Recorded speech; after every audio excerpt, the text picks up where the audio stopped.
한류는 단순히 한 국가의 문화적 영향력을 넘어 21세기의 새로운 문화 현상을 대표하고 있어요. 한국의 문화를 연구하던 미국 여성이 한류에 대한 연구와 생각을 공유하자 문화 연구자들, 마케팅 전문가들, 심지어 정책 입안자들까지 다양한 분야의 사람들이 폭발적으로 관심을 보이고 있다고 하는데요. 대체 무슨 사연일지 오늘 사연 바로 시작하겠습니다. 안녕하세요. 제 이름은 에밀리입니다. 저는 캘리포니아 주립대학교 샌디에고 캠퍼스에서 아시아학을 전공하고 있는 4학년 학생이에요. 제가 사연을 보내는 이유는 졸업 논문을 준비하면서 겪은 놀라운 경험을 공유하고 싶어서입니다. 그 과정에서 저는 한국 문화가 미국 사회에 얼마나 깊숙이 파고들었는지, 그리고 그것이 우리의 일상을 어떻게 변화시키고 있는지 깨닫게 되었어요. 모든 것은 지난 학기 초 제가 현대 아시아 문화의 세계적 영향이라는 수업을 듣게 되면서 시작되었습니다. 그 수업에서 우리는 다양한 아시아 국가들의 문화가 세계적으로 어떤 영향을 미치고 있는지 배웠어요. 일본의 애니메이션, 중국의 영화 산업, 인도의 볼리우드 등 다양한 주제를 다루었죠. 그런데 특히 한국 문화에 대한 강의를 들으면서 저는 깜짝 놀랐습니다. 제가 평소에 즐겨 듣던 한국 대중음악, 자주 보던 한국 드라마, 그리고 최근에 빠져든 한국 음식들이 단순히 제 개인적인 취향이 아니라 전 세계적인 현상이라는 걸 알게 된 거예요. 수업이 끝난 후 저는 캠퍼스 카페에서 친구들과 만났어요. 우리는 항상 그랬듯이 최근에 본 드라마나 들은 음악에 대해 이야기를 나누기 시작했습니다. 그런데 이번에는 뭔가 달랐어요. 제 주변에 있는 거의 모든 사람들이 한국 문화에 대해 이야기하고 있다는 걸 새삼 깨달았거든요. 이 대화를 듣고 있자니 문득 이런 생각이 들었어요. 이게 단순한 유행을 넘어선 게 아닐까? 한국 문화가 우리 사회에 얼마나 깊이 파고들었길래 이렇게 많은 사람들이 열광하는 걸까? 그날 밤 기숙사로 돌아와 침대에 누워 이 생각을 곰곰이 해봤어요. 제 방을 둘러보니 한국 문화의 흔적이 여기저기 보이더라고요. 벽에 붙은 한국 아이돌 그룹 포스터, 책상 위에 놓인 한국 스킨케어 제품들, 그리고 옷장에 걸린 몇 벌의 한국 스트릿 패션 스타일 옷들. 내가 언제부터 이렇게 한국 문화에 둘러싸여 살게 된 거지? 하는 생각이 들었어요. 그리고 이어서 이런 의문이 떠올랐습니다. 이건 나만의 경험일까? 아니면 다른 미국인들도 비슷한 경험을 하고 있을까? 이 궁금증은 제가 잠들지 못하게 만들었어요. 그래서 노트북을 켜고 인터넷에서 미국 내 한국 문화의 영향에 대해 검색해봤죠. 그 순간 제 눈앞에 펼쳐진 검색 결과의 양에 놀라지 않을 수 없었어요. 학술 논문부터 뉴스 기사, 블로그 포스트까지 한국 문화가 미국 사회에 미치는 영향에 대한 내용이 넘쳐났습니다. 페이지를 넘기고 또 넘기면서 저는 점점 더 이 주제에 빠져들었어요. 한국 대중음악의 빌보드 차트 석권, 한국 영화의 아카데미 수상, 한국 음식의 세계적 인기. 이 모든 것들이 단순한 우연이 아니라 하나의 거대한 흐름을 형성하고 있다는 사실을 깨달았죠. 이거다. 라는 생각이 번뜩 들었어요. 제 졸업 논문 주제를 찾은 거죠. 한국 문화가 미국 사회에 미치는 영향, 이렇게 제목을 정했습니다. 다음 날 아침, 저는 일찍 일어나 교수님을 찾아갔어요. 제 아이디어를 설명드리자 교수님은 흥미로워하시며 연구를 진행해보라고 격려해 주셨어요. 교수님의 격려를 받고 나니 더욱 의욕이 생겼어요. 그날부터 저는 본격적으로 연구를 시작했습니다. 도서관에서 관련 서적과 논문들을 찾아 읽고 온라인으로 최신 통계 자료들을 수집했어요. 그리고 제 주변 사람들을 대상으로 설문조사도 시작했죠. 일주일 후 저는 첫 번째 놀라운 사실을 발견했어요. 미국 내 한국 대중음악 팬의 수가 지난 5년 동안 300% 이상 증가했다는 거예요. 이 통계를 보고 저는 깜짝 놀랐습니다. 이건 단순한 증가가 아니라 폭발적인 성장이었죠. 그런데 이건 시작에 불과했어요. 연구를 더 진행할수록 한국 문화의 영향력이 음악을 넘어 영화, 드라마, 음식, 화장품, 패션 등 다양한 분야로 확장되고 있다는 사실을 알게 되었습니다. 예를 들어 넷플릭스에서 가장 많이 시청된 비영어권 콘텐츠 상위 10개 중 절반 이상이 한국 드라마였어요. 그리고 미국 내 한식당의 수는 최근 3년 동안 매년 평균 7% 이상 증가하고 있었죠. 심지어 한국식 치킨집들이 전국 곳곳에 생겨나고 있다는 사실도 알게 되었어요. 이런 사실들을 정리하면서 저는 문득 제 일상을 돌아보게 되었어요. 아침에 일어나 한국 스킨케어 제품으로 세안을 하고 등교하면서 한국 대중음악을 듣고 점심으로 비빔밥을 먹고 저녁에는 친구들과 모여 한국 드라마를 보는 이 모든 것이 제게는 너무나 자연스러운 일상이 되어 있었던 거예요. 그러다 문득 이런 생각이 들었어요. 이런 현상이 단순히 우연일까? 아니면 뭔가 특별한 이유가 있는 걸까? 이 의문을 해결하기 위해 저는 한국 문화의 특성에 대해 더 깊이 연구하기 시작했습니다.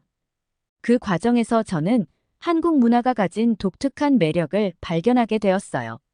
한국 문화 콘텐츠들은 보편적인 감성을 아주 세련되고 현대적인 방식으로 표현한다는 점이었어요. 한국 드라마를 예로 들면 사랑, 가족, 성공에 대한 이야기를 현대적인 설정과 뛰어난 영상미로 담아내고 있었죠. 이는 문화적 배경이 다른 전 세계 시청자들도 쉽게 공감할 수 있게 만들었어요. 또한 한국 문화는 전통과 현대의 조화를 아주 잘 이루고 있다는 점이었습니다. 한국 아이돌 가수들이 전통 의상을 입고 현대적인 공연을 펼치는 모습이나 현대적인 한식 퓨전 요리들이 이를 잘 보여주고 있었어요. 이런 독특한 조화가 세계인들의 호기심을 자극하고 있었죠. 그리고 한국 문화 산업의 체계적이고 전략적인 접근 방식이 인상적이었어요. 한국 아이돌 가수 그룹들의 체계적인 훈련 시스템이나 한국 정부의 문화산업 지원 정책 등이 이를 잘 보여주고 있었습니다. 이런 발견들을 정리하면서 저는 점점 더 한국 문화의 힘에 대해 감탄하게 되었어요. 그리고 이런 생각이 들었죠. 군사력이나 경제력만이 한 나라의 힘을 결정하는 게 아니구나. 문화의 힘이 이렇게 강력할 수 있다니. 이 깨달음은 저에게 큰 충격이었어요. 그동안 우리는 국가의 힘을 주로 경제력이나 군사력으로 평가해왔잖아요. 하지만 이제는 문화의 힘, 즉 소프트 파워가 얼마나 중요한지 실감하게 된 거죠. 한국이라는 작은 나라가 자신들의 문화를 통해 전 세계 사람들의 마음을 사로잡고 있다는 사실이 너무나 놀라웠어요. 연구를 진행하면서 저는 제 주변 환경도 새롭게 보게 되었어요. 대학 캠퍼스 내에서도 한국 문화의 영향을 쉽게 찾아볼 수 있었거든요.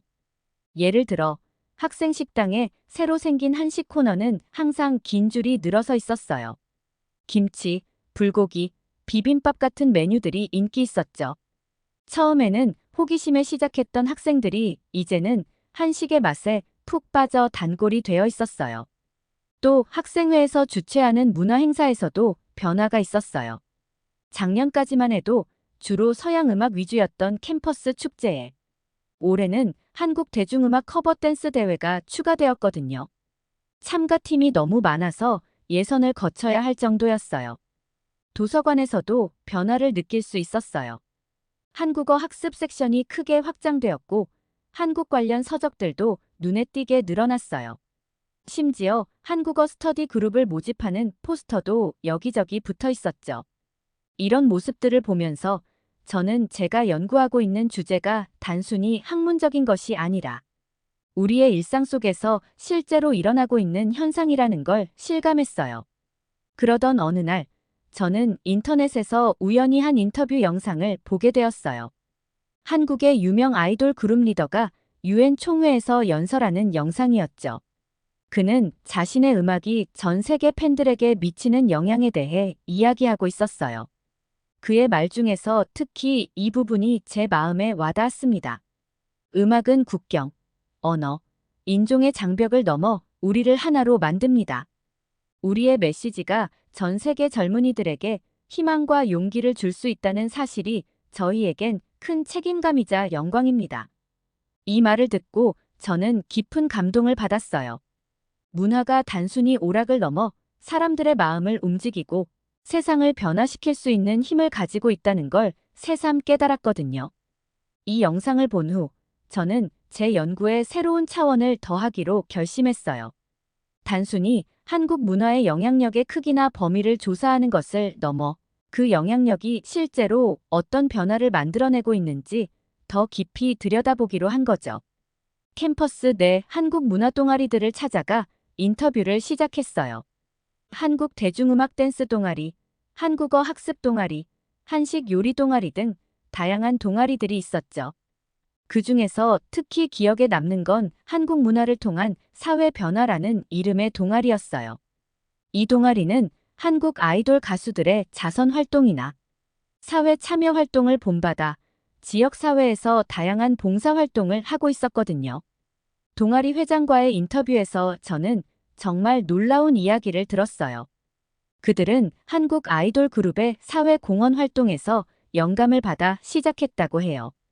처음에는 그저 좋아하는 스타를 따라하는 정도였지만 활동을 하면서 실제로 누군가의 삶에 긍정적인 변화를 줄 수 있다는 걸 깨달았다고 합니다. 그 후로 그들의 활동은 더 진지해졌고 더 많은 사람들이 참여하게 되었다고 해요. 이 이야기를 들으면서 저는 문화의 영향력이 단순히 소비되는 것에 그치지 않고 실제 행동의 변화로 이어질 수 있다는 사실에 깊은 인상을 받았어요. 이런 인터뷰들을 통해 저는 한국 문화가 미국 젊은이들에게 미치는 영향이 생각보다 더 깊고 다양하다는 것을 알게 되었어요. 단순히 음악을 듣고 드라마를 보는 것을 넘어 새로운 언어를 배우고 다른 문화를 이해하려 노력하며 심지어 사회 참여 의식까지 높아지고 있었던 거죠. 이런 발견들을 정리하면서 저는 문득 이런 생각이 들었어요. 이게 바로 진정한 소프트 파워가 아닐까? 소프트 파워라는 개념은 제가 국제관계학 수업에서 배웠던 내용이에요. 군사력이나 경제력 같은 하드 파워와는 달리 문화나 가치관을 통해 다른 나라 사람들의 마음을 얻는 힘을 말하죠. 그동안 이 개념을 그저 이론으로만 생각했는데 지금 제가 연구하고 있는 한국 문화의 영향력이 바로 그 실제 사례라는 걸 깨달은 거예요. 이 깨달음은 제 연구의 새로운 방향성을 제시해 주었어요. 저는 한국 문화의 소프트 파워가 어떻게 작용하고 있는지, 그리고 그것이 미국 사회에 어떤 변화를 가져오고 있는지를 더 깊이 들여다보기 시작했습니다.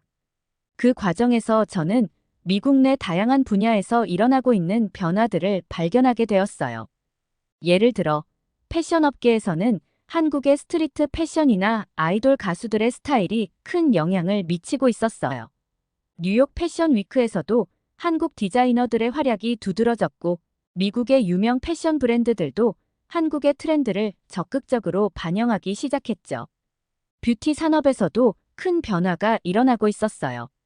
한국식 뷰티라는 말이 이제는 하나의 카테고리로 자리 잡았고, 한국의 스킨케어 루틴이나 메이크업 스타일이 미국 소비자들 사이에서 큰 인기를 얻고 있었죠. 심지어 미국의 대형 화장품 브랜드들도 한국 화장품의 성분이나 포장 디자인을 참고하기 시작했다는 사실도 알게 되었어요. 한 뷰티 전문가는 이렇게 말했어요. 한국의 뷰티 산업은 혁신의 선두주자예요. 그들의 제품은 세계 뷰티 시장의 판도를 바꾸고 있어요. 음식 문화에서의 변화도 눈에 띄었어요. 한식은 이제 더 이상 특별한 음식이 아니라 일상적인 선택지 중 하나가 되어가고 있었죠. 김치, 고추장, 불고기 소스 같은 한국 식재료들이 일반 마트에서도 쉽게 찾아볼 수 있게 되었고, 한식 요리 교실의 인기도 높아지고 있었어요. 이런 변화들을 정리하면서 저는 한국 문화가 단순히 표면적인 유행을 넘어 미국 사회의 다양한 측면에 깊이 스며들고 있다는 사실을 실감하게 되었어요. 이건 단순한 문화 교류가 아니라 우리 사회의 DNA를 바꾸는 수준의 변화였던 거죠. 그러던 어느 날, 저는 여러 자료를 찾아보던 중 한국의 한 다큐멘터리를 보게 되었어요. 그 다큐멘터리는 한국의 문화산업 정책에 대한 내용이었죠. 한국 정부가 어떻게 체계적으로 문화산업을 지원하고 육성해 왔는지, 그리고 그것이 어떻게 지금의 한류로 이어졌는지를 다루고 있었어요. 이 다큐멘터리를 보면서 저는 큰 충격을 받았어요. 제가 지금까지 연구해온 한국 문화의 영향력이 우연히 생긴 게 아니라 장기간에 걸친 체계적인 노력의 결과라는 사실을 알게 된 거죠. 특히 인상 깊었던 건 한국이 1990년대 후반 경제 위기를 겪은 후 문화 산업을 새로운 성장 동력으로 삼기로 결정했다는 내용이었어요. 그때부터 정부 차원에서 영화, 음악, 드라마 등 다양한 문화 콘텐츠 산업에 대한 지원을 시작했고, 그것이 20년이 지난 지금의 한류로 결실을 맺게 된 거였죠. 이 사실을 알게 되자 저는 문화의 힘에 대해 더 깊이 생각하게 되었어요. 한 나라의 문화가 이렇게 큰 영향력을 가질 수 있다니. 그리고 그것이 경제적, 사회적으로 이렇게 큰 변화를 만들어낼 수 있다니. 이런 생각들이 제 머릿속을 맴돌면서 저는 제 연구의 의미를 새롭게 인식하게 되었어요. 제가 연구하고 있는 것은 단순한 문화 현상이 아니라 21세기의 새로운 형태의 국가 간 영향력이자 경쟁력이라는 걸 깨달은 거죠. 이 깨달음을 바탕으로 저는 제 논문의 구조를 다시 짜기 시작했어요. 단순히 한국 문화의 영향력을 나열하는 것이 아니라 그것이 어떻게 형성되었고 어떤 메커니즘으로 작용하고 있으며 그것이 미국 사회에 어떤 변화를 가져오고 있는지를 체계적으로 분석하기로 한 거죠. 이렇게 연구를 진행하면서 저는 제 일상생활에서도 변화를 느끼기 시작했어요. 아침에 일어나면 제일 먼저 듣는 음악이 한국 대중음악이 되었고 샤워할 때 사용하는 제품들도 대부분 한국 브랜드로 바뀌었죠. 점심으로는 김밥이나 비빔밥을 먹는 일이 잦아졌고 저녁에는 친구들과 모여 한국 예능 프로그램을 보는 게 일상이 되었어요. 심지어 제 옷장도 변화가 생겼어요. 한국 패션 브랜드의 옷들이 늘어났고 한국 아이돌 가수들이 입은 것과 비슷한 스타일의 옷들도 여러 벌 구입하게 되었죠. 이런 변화들을 겪으면서 저는 문득 이런 생각이 들었어요. 내가 연구 대상이 되어가고 있구나. 이 깨달음은 저에게 새로운 연구 방법을 제시해 주었어요. 제가 직접 경험하고 있는 이 변화들을 꼼꼼히 기록하기 시작한 거죠. 매일 밤, 그날 제가 경험한 한국 문화의 영향들을 일기처럼 적어 내려갔어요. 무슨 음악을 들었는지, 어떤 음식을 먹었는지, 어떤 제품들을 사용했는지 등을 상세히 기록했죠. 이 과정은 제게 굉장히 흥미로웠어요. 제가 미처 인식하지 못했던 부분들, 예를 들어 제가 자주 쓰는 말투나 제스처 중에 한국 드라마의 영향을 받은 것들이 있다는 걸 발견하게 된 거죠. 이런 자기 관찰과 기록은 제 연구에 아주 귀중한 자료가 되었어요. 단순한 통계나 설문조사로는 알 수 없는 한 개인의 일상에 한국 문화가 어떻게 스며들어 있는지를 생생하게 보여주는 자료였거든요. 그러다 문득 저는 이런 생각이 들었어요. 내가 경험하고 있는 이런 변화들이 과연 나 혼자만의 경험일까? 이 의문은 저를 또다시 새로운 연구 방법으로 이끌었어요. 저는 제 주변 친구들과 가족들에게도 비슷한 경험을 하고 있는지 물어보기 시작했죠. 그리고 그들의 이야기도 제 연구에 포함시켰어요. 놀랍게도 많은 사람들이 저와 비슷한 경험을 하고 있었어요. 제 룸메이트는 최근에 한국어 학습을 시작했다고 했고, 제 남동생은 자신의 헤어스타일을 한국 아이돌 가수를 따라 바꿨다고 하더라고요. 심지어 제 부모님도 최근에 한국 드라마에 푹 빠져 주말마다 한국 드라마를 정주행하고 계시더라고요. 특히 기억에 남는 건 제 아버지의 변화예요. 원래 전통적인 미국 음식만 고집하셨던 아버지가 어느 날부터 김치를 즐겨 드시기 시작한 거예요. 처음엔 냄새 때문에 거부감이 들었는데 먹다 보니 이 맛있는 걸 왜 진작 몰랐나 싶더라라고 하셨죠. 이런 주변인들의 이야기를 들으면서 저는 한국 문화의 영향력이 얼마나 광범위한지 다시 한번 실감하게 되었어요. 그리고 이런 생각이 들었죠. 이건 단순한 트렌드가 아니야. 우리 사회 전반에 걸친 문화적 변화야. 이 깨달음은 제 연구에 새로운 차원을 더해주었어요. 저는 이제 한국 문화의 영향을 단순히 표면적인 현상으로 보는 것이 아니라 미국 사회의 문화적 지형을 변화시키는 깊은 힘으로 바라보기 시작했죠. 그래서 저는 제 연구의 범위를 더 넓히기로 결심했어요. 단순히 대학생들의 경험에 국한하지 않고 다양한 연령대와 직업군의 사람들을 대상으로 인터뷰를 진행하기 시작했죠. 그중에서 특히 기억에 남는 건 지역 고등학교 선생님과의 인터뷰였어요. 그 선생님은 최근 학생들의 변화에 대해 말씀해 주셨어요. 한국어를 배우겠다고 하는 학생들이 늘어났고 수업 중에 한국 문화와 관련된 주제가 나오면 굉장히 적극적으로 참여한다고 하더라고요. 심지어 한국의 교육 시스템에 대해 물어보는 학생들도 있다고 해요. 선생님은 이렇게 말씀하셨어요. 처음에는 단순히 K-팝이나 드라마 때문에 관심을 갖는 줄 알았어요. 그런데 점점 더 깊이 있는 질문들을 하기 시작하더라고요. 한국의 역사, 사회 구조, 심지어 정치 시스템에 대해서도 궁금해 하더라고요. 이런 모습을 보면서 문화를 통한 교육의 가능성을 새삼 느끼게 되었죠. 이 이야기를 들으면서 저는 한국 문화의 영향력이 단순히 오락 영역을 넘어 교육과 같은 더 근본적인 영역에까지 미치고 있다는 사실에 놀랐어요. 또 다른 인상적인 인터뷰는 지역 식당 주인과의 대화였어요. 그분은 최근에 메뉴에 비빔밥과 불고기를 추가했다고 해요. 처음에는 반신반의했는데 지금은 식당의 인기 메뉴가 되었다고 합니다. 심지어 한국 소스로 만든 퓨전 요리도 개발 중이라고 하더라고요. 식당 주인은 이렇게 말했어요. 처음에는 그저 유행을 따라가려고 시작했어요. 그런데 손님들의 반응이 정말 뜨거웠어요. 특히 젊은 손님들이 많이 늘었죠. 이 이야기를 들으면서 저는 한국 문화가 미국의 식문화까지 변화시키고 있다는 사실에 새삼 놀랐어요. 이런 다양한 인터뷰들을 통해 저는 한국 문화의 영향력이 생각보다 훨씬 더 깊고 넓다는 것을 깨달았어요. 그리고 이 영향력이 단순히 일시적인 유행이 아니라 우리 사회의 다양한 측면을 서서히, 그러나 확실하게 변화시키고 있다는 사실을 알게 되었죠. 이런 발견들을 정리하면서 저는 문득 이런 생각이 들었어요. 이것이 바로 문화적 혁명의 모습일까? 이 질문은 제게 새로운 연구 방향을 제시해 주었어요. 저는 역사적인 관점에서 문화의 영향력을 조사하기 시작했죠. 과거에 어떤 문화들이 다른 나라에 큰 영향을 미쳤는지, 그리고 그것이 어떤 결과를 가져왔는지를 연구하기 시작한 거예요. 그 과정에서 저는 프랑스의 문화적 영향력, 영국의 문화적 제국주의, 20세기 후반 미국 대중문화의 세계화 등 다양한 사례들을 접하게 되었어요.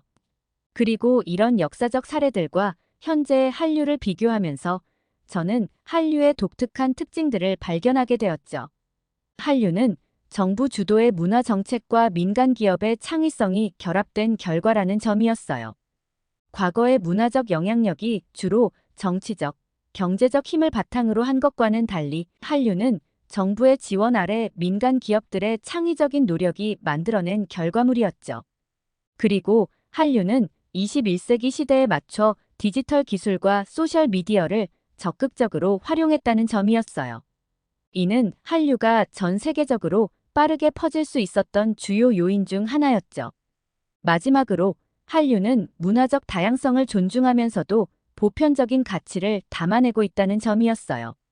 한국의 고유한 문화적 요소를 유지하면서도 전 세계 사람들이 공감할 수 있는 이야기와 감성을 담아내고 있었죠. 이런 특징들을 정리하면서 저는 한류가 단순히 한국가의 문화적 영향력을 넘어 21세기의 새로운 문화 현상을 대표하고 있다는 결론에 도달하게 되었어요. 지금까지의 연구 결과들 논문의 구조를 잡고 나니 모든 내용들이 하나의 큰 그림으로 연결되는 것 같았어요. 논문을 쓰는 과정은 결코 쉽지 않았어요. 밤을 새워가며 자료를 정리하고 문장 하나하나를 고치는 작업을 반복했죠. 마침내 논문의 초고를 완성하고 지도 교수님께 제출했을 때 저는 안도감과 동시에 약간의 불안함을 느꼈어요. 제 연구가 과연 학문적으로 의미 있는 결과를 도출해냈을지, 그리고 제가 느낀 한류의 중요성을 제대로 전달할 수 있었을지 걱정되더라고요.